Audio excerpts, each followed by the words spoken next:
에베소서 2장 12절 말씀입니다. 그때 너희는 그리스도 밖에 있었고 이스라엘 나라 밖에 사람이라. 약속의 언약들에 대하여는 외인이요 세상에서 소망이 없고 하나님도 없는 자이더니. 아멘. 자, 오늘 말씀은 그리스도 밖에 있었고 여기까지만 보도록 하겠습니다. 자, 오늘 12절 이렇게 시작합니다. 그때 그럽니다. 이 그때는 언제죠? 11절에도 그때 그랬는데 12절에도 그때 그랬으니까 예수 모시기 전에, 그죠? 예수 모시기 전에. 우리 이제 뭐 크게 말하면 그렇게 말할 수 있어. 그때 뭔 일이 있었냐 했더니 11절에서는 저 손으로 육체에 행한 할례를 자랑하는 자들에 의해서 우리는 할례 없는 자들이라 이렇게 불림을 받았다 했어요. 참 안타까운 시기였죠. 근데 오늘 말씀도 역시 별로 그렇게 좋게 들리는 말은 아닙니다. 그리스도 밖에 있었고 그래요. 그리스도 밖에 있었고. 그러니까 11절과 12절을 한 맥락에서 보면 그때 유대인들은 우리 보고 할례 없는 놈들이라고 그랬다 이 말이죠. 그렇죠? 할례 없는 놈들이라고 그랬는데 그리고 우리는 그리스도 밖에 있었고, 그러면 반대로 유대인들은 육체의 할례를 행하면서 그리스도 안에 있었단 말이 되잖아요. 그죠? 어저께 신나게 뭐라고 비판하더니 그게 더 낫네요. 그래도 그리스도 안에 있고 우리는 할례도 없고 그리스도 밖에 있고, 그 사람들은 할례라도 받고 그리스도 안에 있고, 뭐 까딱하면 이렇게 생각할 수 있죠. 아니 어제는 뭐 할례로 구분한 거 불필요한 것처럼 말하더니 할례가 굉장히 중요한데 할례 받은 유대인들은 그리스도 안에 있었다는 뜻이 되어버리니까요. 그렇죠? 맞습니다.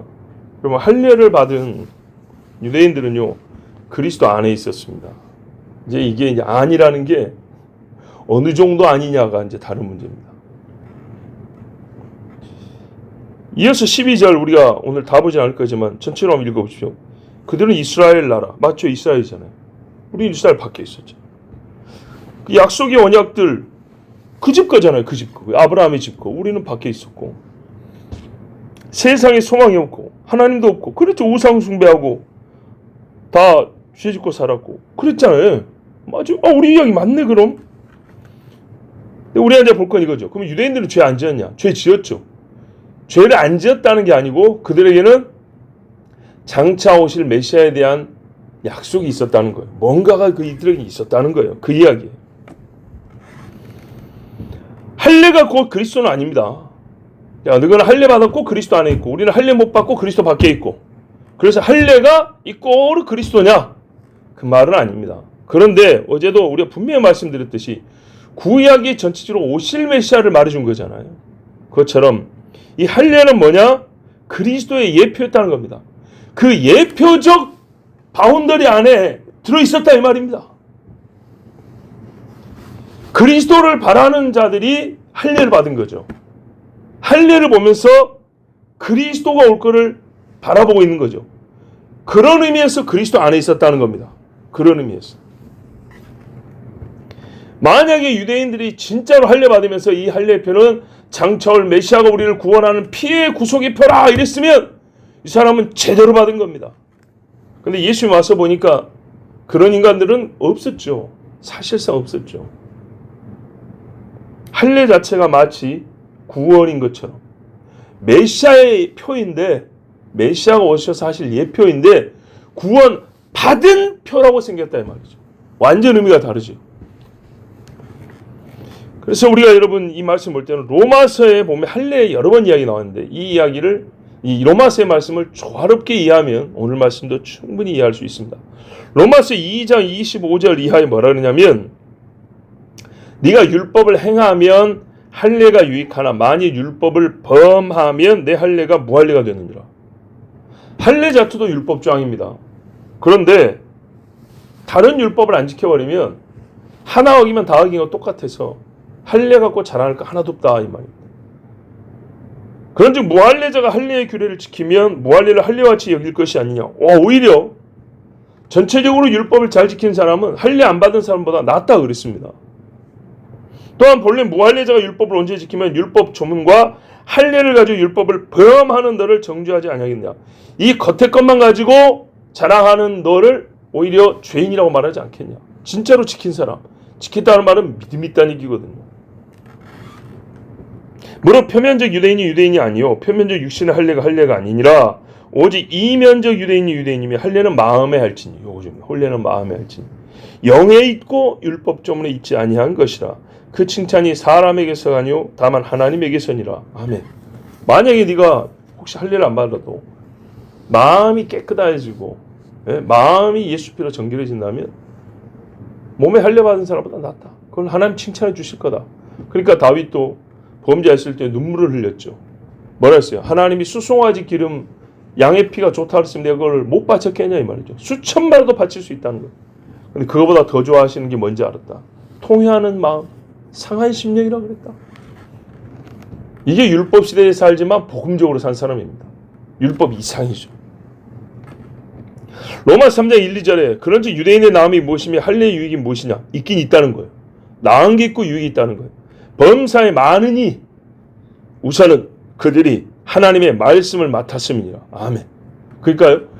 하나님의 약속의 말씀을 맡았잖아요. 세상에서 유일하게 맡은 민족이에요. 이 말씀을 맡은 자로서 말씀을 믿고 말씀을 살아가면서 할례를 받으면 참으로 이게 유익이 될 것인데 그런 의미에서 할례를 줬는데 이 사람들이 할례만 받고 말씀은 버려버렸다. 우리가 구약성에서 수없이 읽는 거잖아요. 버렸다. 떠났다. 그러니까 나은 것이 없어져 버렸어. 로마서 9장 4절에도 그들은 이스라엘 사람이라. 그들에는 양자됨과 영광과 언약들과 율법을 세우신 것과 예배와 약속들이 있고 조상들도 그들의 것이요 육신으로 하면 그리스도가 그들에서 나셨으니 그는 만물에 계셔서 세세의 찬양을 받으실 하나님이시니라. 아멘. 이 로마서 각 말씀에 대해서는 옛날 강의 때 참 여러 번 말씀을 전했는데 오늘도 다시 보면 전체적인 내용은 이런 겁니다. 이스라엘이 나은 게 있다는 거예요. 같은 죄인지만 하나님이 먼저 불렀고 그들의 약속을 줬고 언약을 줬고 하나님 섬기는 예법을 가르쳐줬고 성결과 거룩이 무엇인지 가르쳐줘서 먼저 우리 살게 했다는 거예요. 근데 이 모든 것들은 잠시 동안이고 한계가 있는 것이고 궁극적으로는 장차 오실 메시아 곧 구원자를 바라보게 하려고 준 그 구원자의 그림자 같은 것들이라는 거예요. 그러니까 믿음을 가지고 그 그림자 안에 머물러 있으면은 장차 메시아의 은총을 입을 것인데 믿음 없이 그 그림자가 마치 실체인 것처럼 우리는 이걸 가졌으니까 이미 메시아를 얻은 것처럼 요렇게 해버리면은 아주 그냥 죄송합니다. 나가리라는 얘기입니다. 그렇게 살았다는 거예요. 대부분이.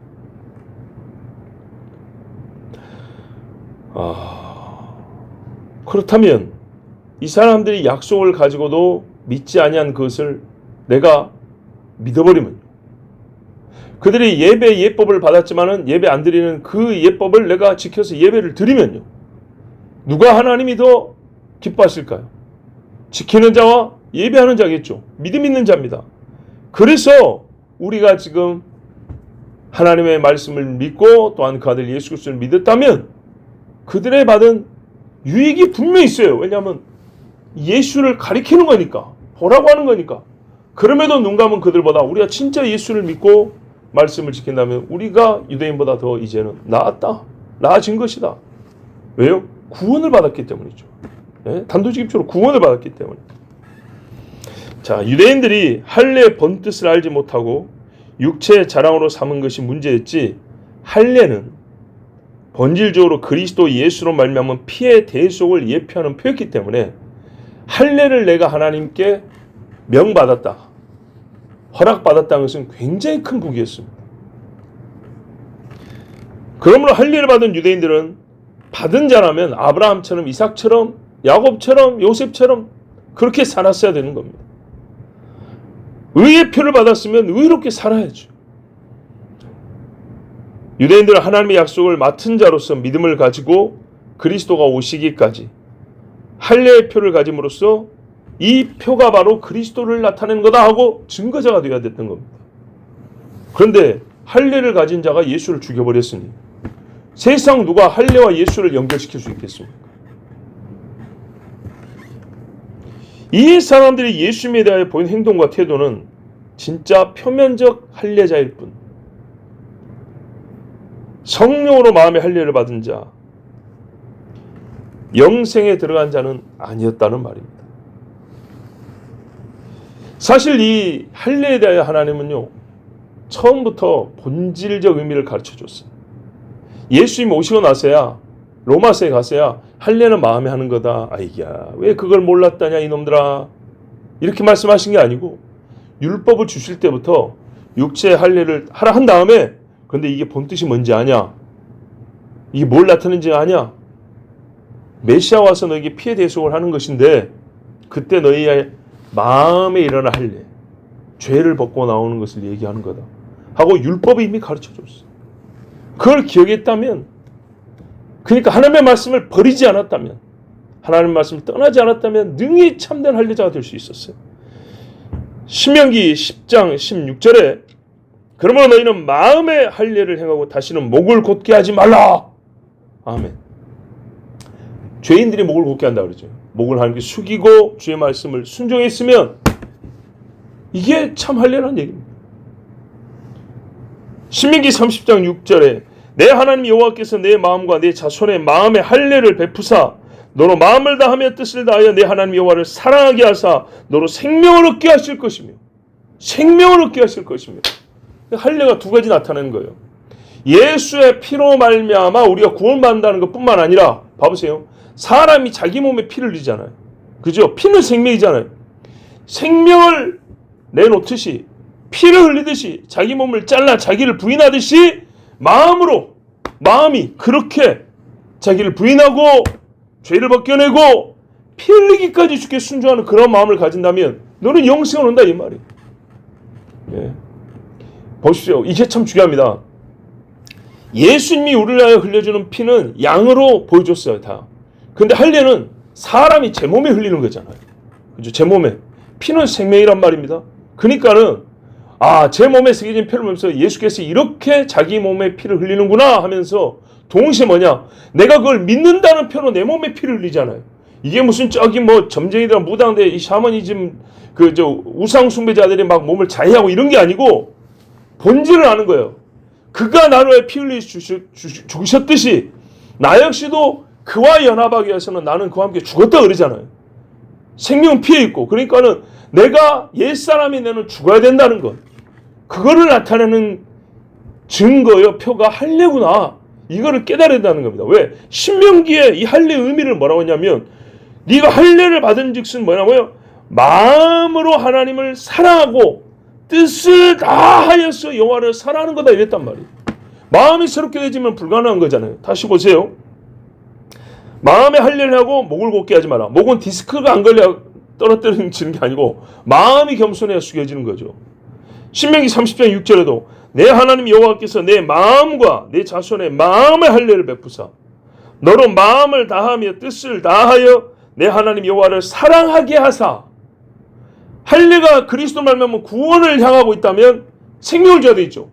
사랑하게 하사 너로 생명을 얻게 하실 것이며, 생명을, 그러니까요, 육체한 할례를 볼 때 진짜로 해야 될 거는 몸에 이렇게 한 것처럼, 그 고통을 참고 한 것처럼 마음에 하나님을 향한 거역하는 마음, 고집스러운 마음, 죄를 좋아하는 이 마음, 세상에 잡혀있는 마음, 이거 끊어내야 한다 이 말입니다. 완전히 하나님을 사랑하는 마음을 바뀌어야 한다는 겁니다.